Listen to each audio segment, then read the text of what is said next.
Welcome back to the Crochet Crowd. I'm your host Mikey. Today we're going to do the Easy Checked blanket, and this is using the Bernat Alizé Blanket Easy yarn.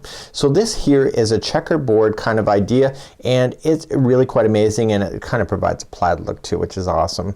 So let's just break down what you're looking at, and then we're going to get into the hardcore work of actually putting this together. This is so easy, it's not even funny. So what you're looking at are strips. So there's 7 blocks that go up, and this is folded in half, so it's going up and over. So there's 7 of these blocks, and the colors are very strategic, and we have a diagram available to show you what those colors are. So when you're going to work this up, we're not having to sew anything together. We're not having to sew to the side or even in between. We work them up together. So as we get our 8th row done then of the one color, we immediately bring in the next one using the loops that are exposed, and we continue along to make these strips.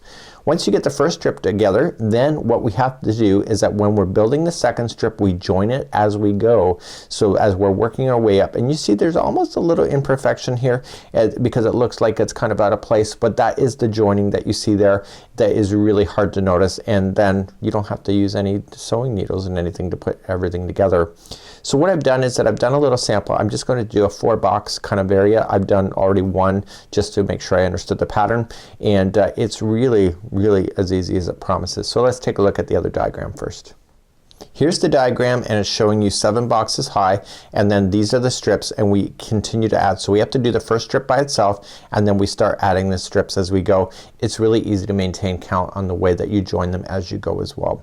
So without further ado, let's grab our Bernat Alizé Blanket Easy yarn, and let's get started. The directions in this are available online. Just look at the more information of this video, and we have the breakdowns and everything that you'll need as well.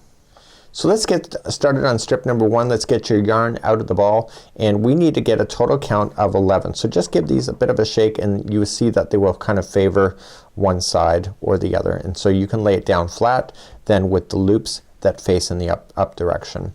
So if you haven't used this yarn before, this strand that you see is one continuous strand. It's just around and then tacked in to make a loop, and then around, tacked in, and etc. So there is a point of it actually being out of sequence, meaning that if you turn a loop like this, you can see that the yarn is going up and around and then back around, so it has a twist. So you want to be conscientious not to have any twisting going on in your project, and we will address that later. So we need to get started with 11 of these loops, which is our stitches. So let's just count those. So 1, and make sure that you start on this side, the right side. So 1, 2, 3, 4, 5, 6, 7, 8, 9, 10, and 11. So this 11 is your strip that you have. So what I want you to do, because we are going to be going in this direction to fasten on, I want you to move the yarn strand that we're about to push into it to a Z shape, okay, like that. And so we're gonna scoop up those into these. So starting on the very next loop that's available to you, I want you to come from the back side and just feed it through to the front side. And once you get that one in, you could just shift this over. So the next loop on the working yarn is gonna go into the next loop of the line that we're working with, like that. And so you're just gonna match them up so that from the back side coming forward, the entire project is having you come from the back side going forward. So it's not like it's gonna be switching out on you, and there's no fancy stitch work, and this is a stocking knit stitch that we are achieving with this whole look. So one thing I've noticed is that at the end of a row, you really want to kind of take care of any housekeeping. And what I mean by that is that, remember I talked about the twist already, you will notice that if there's a loop that appears to be twisted wrong, but it's an easy fix in order for you to visually just double check and make sure. Also, in time, you get used to the spacing of these loops, so you don't start dropping any loops in behind or leaving them behind, because you get used to where they need to be. So the loops are pretty close to each other, so it makes it really quite easy to be able to follow. So now that I've gone all the way across, it looks kind of scattered, right? So the way that these are sewn, right, is that you can only pull up until where it's joined to form the loop. So what I want you to do is work back across and pull and pull. See, it doesn't pull anything else out. It's just a matter of doing it. So you want to check to make sure that they're not twisted. So these are looking right. So let's just take a look. Okay, so that one's right. If it was looking like this at this point, you know it's twisted. If it's looking like that, you can see it's crossing over. So you want to make sure that it's looking flat straight up.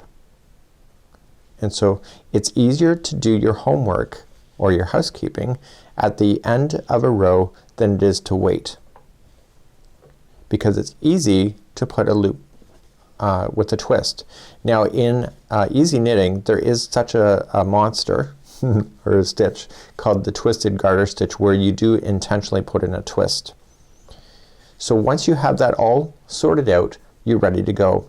So you can see that row number 1 has just been completed. So what I need you to do is that I need you to go back and forth in this to create 8 rows. So to start the next one, get your yarn ready and come up from this side and just grab the very next one on the working one and just pull it from behind going forward and just match them all into the loops. So the nice thing about this is that it's so obvious to be able to count how many rows there are with this nice thick yarn. And if you've not used this before, what happens is that because this yarn is so thick, it holds its position, so it's not just gonna fall out on you if you look away too quickly, and the loops are big enough that it's got a bit of a give before it completely falls out. But if it does, it's a very easy and quick fix. Notice how I just grab the loop that I have and I just place it over top like it's a game. And I find with myself this can be quite addictive. Because it's amazing how fast you can really go once you get your momentum going, especially after you get past the very beginning. So do your housekeeping, just pull up on the loops. It pulls out any slack. So you see this one looks like it's off, so just make sure when you pull it you have it sit down. This one looks off. Make sure that it's good. And how many rows do you see now? You see 1 and 2. So what I want you to do is that I want you to get so that you see 8 of these rows and then these exposed loops. So you'll see 8 finished rows, and then that's where I want you to go. So go back and forth until you can see 8. So I'm looking down and I can see that there is one here that doesn't look right. See, all the rest looks straight down, this one doesn't. So instead of taking everything apart, all you could just do is release that loop just like that, and then turn it the way it should have been, and then refeed it. Now's the time to do it. Now you can go as far down as you want to in order to do that, just releasing them all in a row and then just re-loop them back up to the top. So now I have my 8 rows done. I can count them 1, 2, 3, 4, 5, 6, 7, and 8, and the loops are ready to go for the next row. So what I want to do is that I need you to cut between the second and the third loop away. So this one's not used, this one's not used. Do right in between. So what I'm going to do is that I want to open up those 2 loops. So if you turn it upside down like this, like an upside down, like a horseshoe, and you sink your scissors right in between where it's going, you open up the loops. And I want you to open up both of them. And this will give you enough strand that you can use to tie to its neighbor. So now I want you to get your next color that's available for you, and I want you then to begin, and we're going to start from fresh. To start the next one, you want to open up 2 loops. So get right on the end and just sink it down. So never cut like in the middle of a loop, always just right where it's got that sewing, where it's tacked together. So now you're going to use both of these strands that you have, and carefully, without pulling this out of the piece, I want you to tie them close to each other, just into a knot. And you're going to use the leftover strand with the darning needle to hide it into your work later. So you've just now joined the new yarn. So just leave those stragglers off for now. So now what you want to do is that using the new color, you want to work your way across them. And of course you only had 11 of these stitches going across, so you are going to then just work yourself across as normal. And how many rows are you gonna do? You're gonna do 8. and then you switch off just like I showed you again, and you need to get 7 of these blocks with 8 rows in them to get to the very top. And when you get to the very top, you just you don't fasten off or you don't bind off, you just wait, and you wait until the final project is done. All the strips are done, and what we're going to do after this is that we're going to move on to do a second strip and learning how to join it as you go, so that you don't need to sew in later. Keep an eye on that one that looks like it's off. It kind of goes in behind the work, so don't forget about that one. I've done that a few times. And then you just simply just go back and forth. So just next one up into the first, kind of like locks it in there, right? And then just working your way back and forth.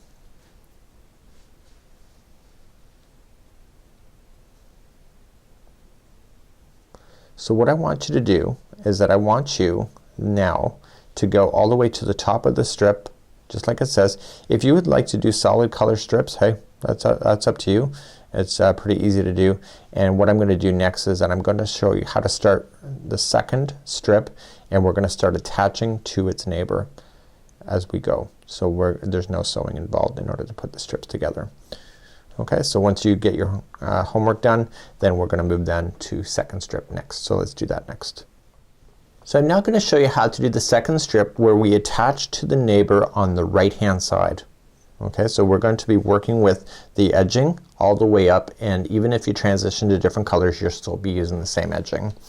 The first thing that you need to do is that we need our 11 loops like we had before, and the loops will be on the right hand side, so right where I am waving. So you need 11. So 1, 2, 3, 4, 5, 6, 7, and then 8, 9, 10, and 11. So this is the new strip that you have here. So we're gonna cast on like we did before. So just with the 12th one, we just want to come from behind and just push it through. And what we want to do is we want to be very strategic on the very last loop when we get there.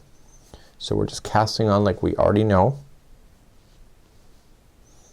and this will avoid you sewing anything involving this project. So some of you may not have knit or crochet ever before, and so you're getting off with a holiday today in order to have a beautiful blanket with different colors without having to sew.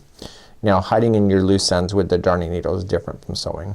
That's just hiding in your loose ends.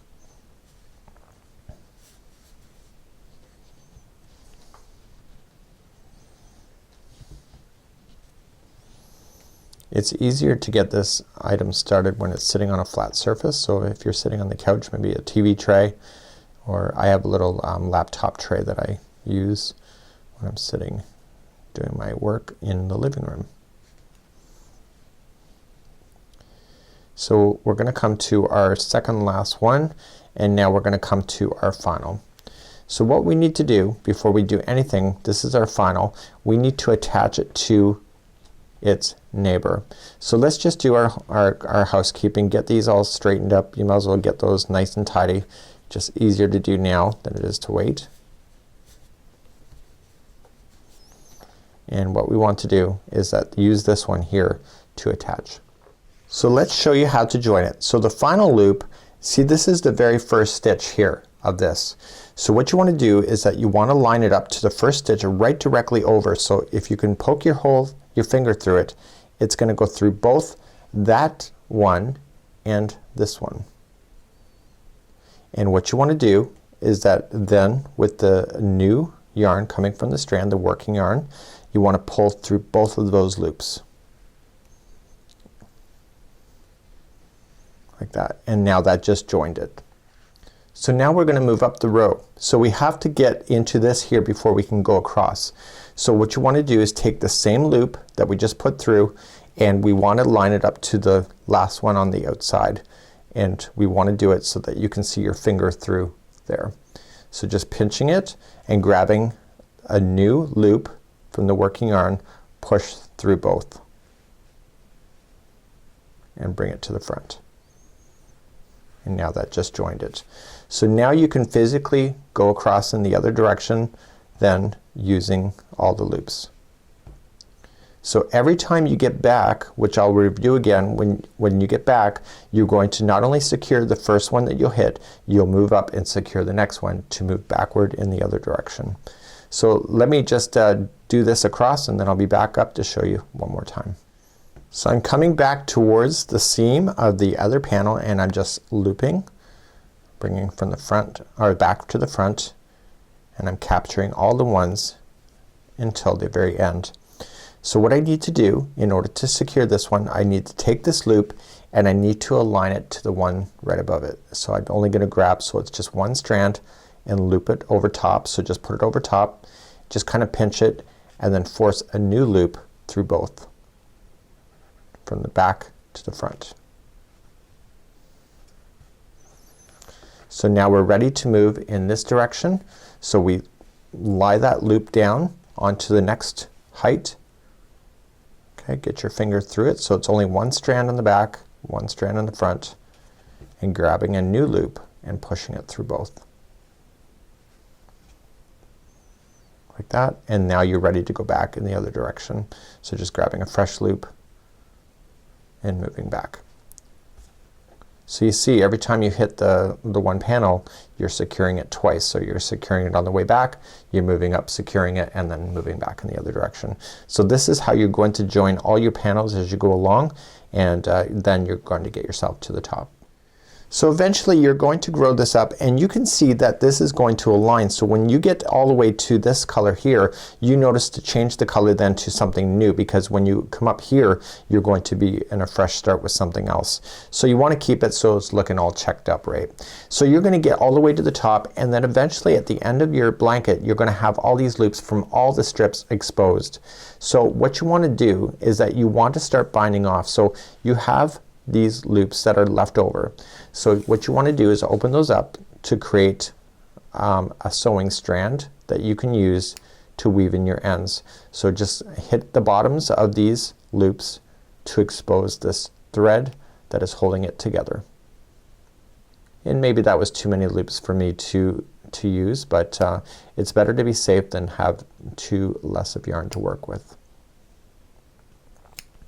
So now that I've done that, I'm going to use a darning needle, which I'll show you in a bit. So you're gonna take the first loop and you're going to then insert the next loop through it, and you're gonna work your way across. This is a bind off, so just loop it up over top of the next one, and then use the next one to loop over top of the next one after that.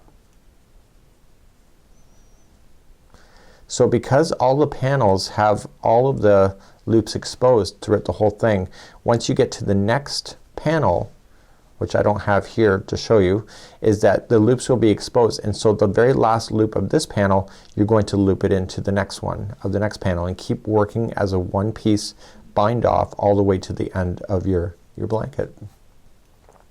So this is the end.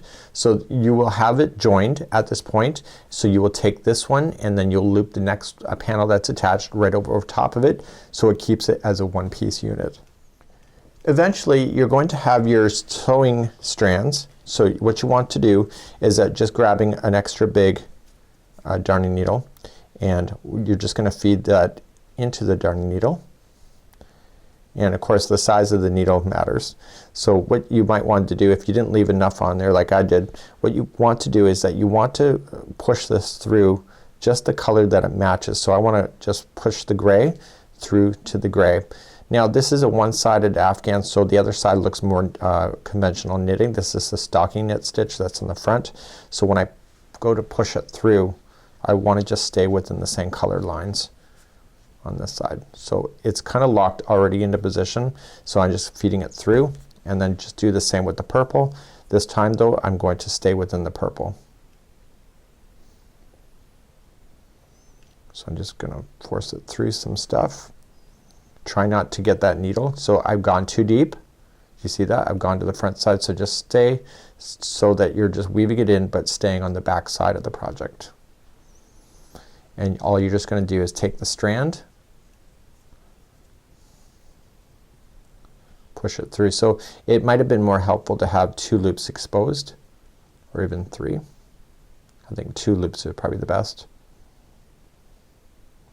1 loops is not really a lot of to work with, and you're just gonna form it through there, and if you want to back it through something else, you can do that too to hide it.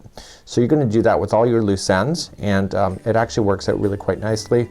And this here is the easy checked blanket, and you can see no sewing involved other than hiding in your loose ends, and the looping really works together in order to form everything together.